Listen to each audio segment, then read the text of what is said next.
আচ্ছা, আপনি বলুন তো, ভিনিসিয়াসের ওইটা কি ফাউল হয়েছিল? স্কটল্যান্ডের ডিফেন্ডার জ্যাক হেনরিকে তিনি অবৈধভাবে কি বাধা দিয়েছিলেন? আমার কাছে তো মনে হয় না। আমার কাছে তো মনে হয় ভিনিসিয়াসের গোলটা বঞ্চিত করা হলো। ভিনিসিয়াসকে হ্যাট্রিক বঞ্চিত করা হলো। ব্রাজিল আজকে স্কটল্যান্ডের বিপক্ষে ৩-০ গোলে জিতেছে। ভিনিসিয়াস ২ গোল করেছেন। গ্রুপ চ্যাম্পিয়ন হিসাবে ব্রাজিল নকআউট পর্বে উঠে গিয়েছে। কিন্তু ওই একটা আফসোসের জায়গা, দুঃখের জায়গা থেকেই যাচ্ছে যে ব্রাজিলিয়ানদের কাছ থেকে বিশ্বকাপে হ্যাট্রিক দেখার অপেক্ষাটা আরো একটু বাড়লো। রেফারির বাঁশির কারণেই কি সেটা হলো কিনা, ভুল বাঁশির কারণে হলো কিনা, সেটা নিয়ে একটু আলোচনা করতে চাই। এবং এইখানটাতে লিওনেল মেসি ওয়ার্ল্ড কাপে আর্জেন্টিনার হয়ে প্রথম ম্যাচে আলজেরিয়ার বিপক্ষে তার যে একটা রেড কার্ড অফেন্সের মতো ছিল, সেইটার সঙ্গে এর একটা সম্পর্কের জায়গাটাও একটু টানতে চাই। আপনারা শুনলেই হয়তো বা ঘটনাটা বুঝতে পারবেন। দেখেন, ভিনিসিয়াস জুনিয়র এই ওয়ার্ল্ড কাপে দুর্দান্ত ফর্মে রয়েছেন। তিনি ব্রাজিলের আক্রমণের প্রাণভ্রমরা হয়ে উঠেছেন। তার খেলায় যোগবনিত সুর, তার পায়ে পায়ে সেই সাম্বার ফুল ফুটে উঠেছে। অবশ্য শুধু পায়ের কথাই বা বলি কেন, মাথা দিয়ে হেড করেও তো তিনি আজকে একটা গোল দিলেন কোচ কার্লো আনচেলত্তির সঙ্গে বাজি ধরে। প্রথম ২টা ম্যাচেই মরক্কো ও হাইতির বিপক্ষে ভিনিসিয়াস স্কোর করেছেন এবং আজকে স্কটল্যান্ডের বিপক্ষেও প্রথমার্ধের শেষে ওই হেডের গোল এবং প্রথমার্ধের শুরুতে স্কটল্যান্ডের ডিফেন্সিভ ল্যাপসের আরো একটা সুযোগ নিয়ে রায়ান স্ন্যাচ করে সেটা ভিনিসিয়াসের কাছে দিয়ে দিলেন এবং তিনি সেটাকে ঠান্ডা মাথায় বল জালে জড়িয়ে দিলেন। এই ২টা গোলের মাঝামাঝি সময়ে ২২ মিনিটে তো আরো একটা গোল ভিনিসিয়াস দিয়ে দিয়েছিলেন। রেফারিও গোলের বাঁশি বাজিয়ে দিয়েছিলেন। ব্রাজিলিয়ানরাও সেলিব্রেট করছিল। ওই সময় রেফারিকে ভিএআর আমন্ত্রণ জানালো মাঠের পাশের ওই অন-ফিল্ড রিভিউ করার জন্য এবং সেই রিভিউর পর তিনি সিদ্ধান্ত দিলেন যে ভিনিসিয়াস ফাউল করেছে এবং ব্রাজিলের ওই গোলটা বাতিল হয়ে গেল। ভিনিসিয়াসের গোলটা বাতিল হয়ে গেল। এইটা আসলে আমার কাছে একটু বিস্ময়করই লেগেছে। এরপরেও খেলা তো তখন চলছিল। খেলার পরেও যখন বারবার ঘুরিয়ে ফিরিয়ে দেখছিলাম ওইটা YouTube এ গিয়ে, তখন আমি আসলে বোধগম্যই হচ্ছিল না এইটা ভিনিসিয়াস কিভাবে সেই স্কটল্যান্ডের ডিফেন্ডারকে ফাউল করলেন। কেননা যেকোনো 50-50 বলের ক্ষেত্রে আপনি দেখবেন, ধরেন এই বলটার ক্ষেত্রে কি হয়েছিল, স্কটল্যান্ডের ডিফেন্ডার তার একটা ল্যাপস হয়েছিল, বলের নিয়ন্ত্রণ তার উপরে ছিল না। ভিনিসিয়াস দুর্দান্তভাবে প্রেস করে বলটাকে তিনি স্ন্যাচ করে নিয়ে গেলেন এবং তারপরে হচ্ছে গিয়ে গোলকিপারকে বিট করে দিলেন। বলটা যখন ভিনিসিয়াস নিয়ে নেন পা থেকে স্কটল্যান্ডের ডিফেন্ডারের, তখন ওই স্কটিশ ডিফেন্ডার যে কিকটা করেছিলেন সেই কিকটা গিয়ে আরো ভিনিসিয়াসের পায়ে লাগে। ভিনিসিয়াস তো তার মানে বলের কাছে আগে পৌঁছেছেন, তিনি তো সামনে ছিলেন। যেকোনো 50-50 বলে যে আগে বলের কাছে পৌঁছতে পারে বলটা তার নিয়ন্ত্রণে আছে বলেই সেটা ধরে নেওয়া হয়। তাহলে এই জায়গায় ভিনিসিয়াসের বলে টাচ হওয়া সত্ত্বেও, তিনি আগে চলে যাওয়া সত্ত্বেও ভিনি ফাউল করেছেন, এই রায়টা রেফারি ভিআর দেখে অন-ফিল্ড রিভিউ করার পর তিনি দিলেনটা কিভাবে? এইটা কি তিনি একটা অ্যাঙ্গেল থেকে শুধুমাত্র দেখেছেন, সেই কারণে তড়িঘড়ি করে রায়টা দিয়ে দিয়েছেন? যদি আরো বিভিন্ন অ্যাঙ্গেল থেকে দেখতেন তাহলে কি সিদ্ধান্তটা আসলে কি একটু অন্যরকম হতে পারত? ভিনিসিয়াসের গোলটা কি তখন স্ট্যান্ড করত? আমার কাছে মনে হয়েছে যে ভাই ভিনিসিয়াসের এটা পারফেক্টলি একটা লেজিটিমেট গোল ছিল। ইনফ্যাক্ট বিবিসিতে যে খেলার লাইভ কমেন্ট্রি করছিল সেইখানে ড্যারেন কান, যিনি হচ্ছে গিয়ে এই রুলস এক্সপার্ট ফুটবলের, বিবিসির স্পেশালিস্ট হিসাবে তিনি তার মতামতটা দিচ্ছিলেন, প্রিমিয়ার লিগের সাবেক রেফারি, এবং তিনি তার মতামতে বলছিলেন যে এই ক্ষেত্রে স্কটল্যান্ড আসলে লাকি। কেননা ভিনিসিয়াস ওই বল নেওয়ার আগে একটুখানি হয়তো ডিফেন্ডারের সঙ্গে টাচ হয়েছে, কিন্তু সেটা এমন কোনো কিছু না। তিনি তার গ্রাউন্ডটাতে হোল্ড করেছেন। ফলে ওই জায়গাটা থেকে রেফারি ভিনিসিয়াসের বিপক্ষে যে ফাউলের বাঁশিটা বাজিয়েছেন, বা তখন বাজাননি, ভিআর দেখে যে তাকে ফাউলের রায়টা যে দিয়েছেন, সেইটা ভুল বলে হচ্ছে গিয়ে ড্যারেন কানের মতামত। এখন এটা হচ্ছে একটা পার্সপেক্টিভ এবং আমিও বলছি আমার কাছে মনে হয় যে ভিনিসিয়াসের একটা পারফেক্টলি লেজিটিমেট গোল ছিল, সেই গোলটা আসলে রেফারি এই জায়গাটাতে দেন নাই। এমনি ধরেন আপনি ভিনিসিয়াসের ফর্মের কথা তো আমি বলছিলাম, এবারে বিশ্বকাপে তিনি ৩ ম্যাচে ৪ গোল করে ফেলেছেন, গোল্ডেন বুটের রেসে চলে এসেছেন। লিওনেল মেসির ৫টা গোল, সঙ্গে এইখানটাতে ৪টা করে গোল কিলিয়ান এমবাপ্পে, আর্লিং হাল্যান্ডের রয়েছে।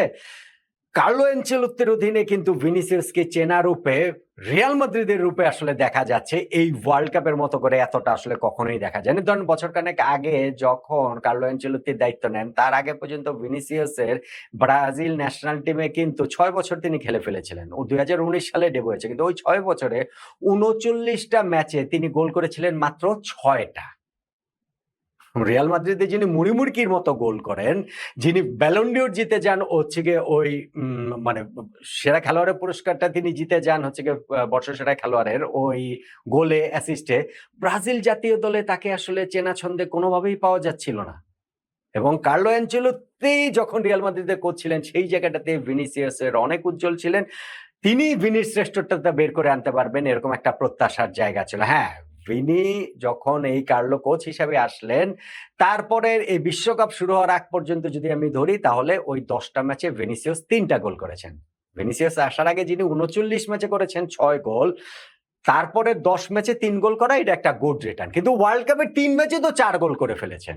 এইটা তো আসলে ব্রিলিয়ান্ট রিটার্ন। এখন যদি আপনি ওইভাবে হিসাব করেন তাহলে কার্লো আনচেলত্তি আসার আগে ভিনিসিয়াস তার ক্যারিয়ারের প্রথম ৩৯টা ম্যাচ ব্রাজিলের জার্সি গায়ে ৬ গোল করেছিলেন এবং আনচেলত্তি আসার পরে ১৩ ম্যাচে তিনি করলেন হচ্ছে গিয়ে ৭ গোল। সো এটা তো আসলে ব্রিলিয়ান্ট, কোনো ডাউট নাই।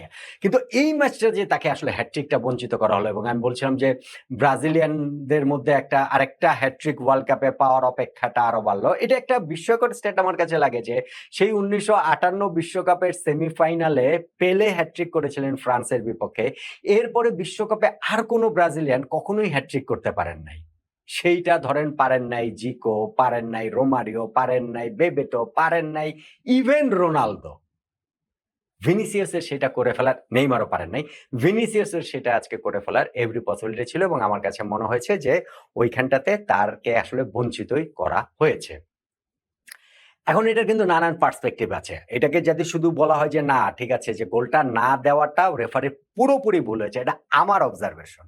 কিন্তু ধরেন আমি যে বিবিসি ওই কথাটা বলছিলাম, তাদের ওই এক্সপার্ট ড্যারেন কান সেটা বলছিলেন, ওইখানটাতেই যে কো-কমেন্টেটর ছিলেন জেমস ম্যাকফাডেন, যিনি স্কটল্যান্ডের সাবেক ফুটবলার, তিনি তার মতামত দিচ্ছিলেন এবং তিনি বলছিলেন যে না এটা ফাউল হয়েছে, এটা ঠিকই আছে। আবার ওই একই সঙ্গে ছিলেন ব্রাজিলের একজন এক্স ফুটবলার লুকাস লেইভা, তিনি বলছেন যে না রেফারি যে সিদ্ধান্তটি দিয়েছে সেটা আসলে ভুল হয়েছে, ওইটা কোনো ফাউল হয়নি।